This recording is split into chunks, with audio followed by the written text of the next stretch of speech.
नमस्कार दोस्तों। आज मैं बात करूंगा ऐसे ऐसे एक्ट के बारे में जिसे मॉडर्न रॉल एक्ट कहा जाए तो वो कम नहीं होगा।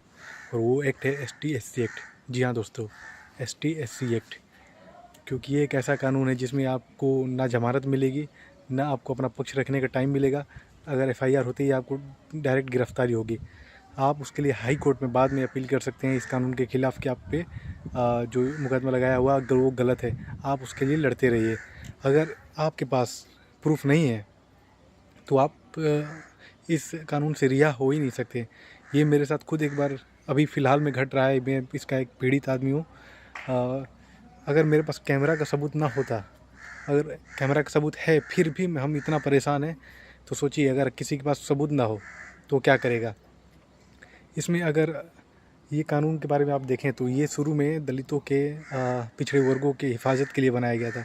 लेकिन बहुत से लोग आज इसका अपने पैसा कमाने के लिए इसका यूज कर रहे हैं। क्योंकि ये एक ऐसा कानून है जिसमें आपने वो कहावत तो सुनी होगी कि सेब छुरी पे गिरे या छुरी सेब पे, कटना सेब को ही है। तो आप सेब हैं इसमें।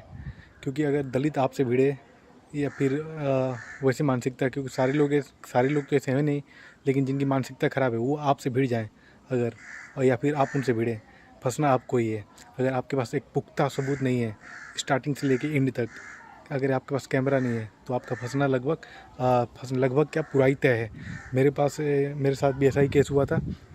मेरे बगल में एक हरिजन जाति के लोग रहते हैं, तो उनमें से एक ज़मीनी विवाद के कारण मेरी दादी से झड़प हुआ था। और मेरे ना रहते हुए भी मैं और मेरे 3 भाई, में 2 भाई पे और जो लोग यहाँ पे नहीं थे, मैं भी नहीं था, मैं यहाँ खेत में गया था चरी लाने के लिए। अपना कपड़ा फाड़ के वो थाने पे गई, FIR लिखवाई और नकली मेडिकल रिपोर्ट भी लेके आके दे दी, जिसके कारण हम तीनों पे जबकि मेरा बड़ा भाई है वो दुकान में था, उसके ऊपर उसका तो CCTV कैमरे में सबूत भी है। मेरे पास कोई प्रूफ नहीं है उतना। झड़े का थोड़ा मोड़ा वीडियो है जो मेरे एक फूफा के लड़के ने बनाई थी, लेकिन फिर भी वो काम नहीं आ रहा है। कहा ये जा रहा है पुलिस के द्वारा कि उसके पास मेडिकल रिपोर्ट्स है। मेडिकल रिपोर्ट्स के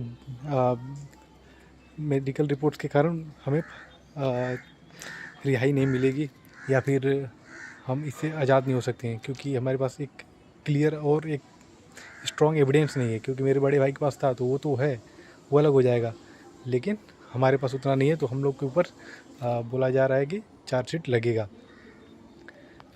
तो मैं यही कहना चाहूँगा कि अगर आपके पास एक स्ट्रॉन्ग एविडेंस ना हो तो आप ना भिड़ें, इन्हें छोड़ दें।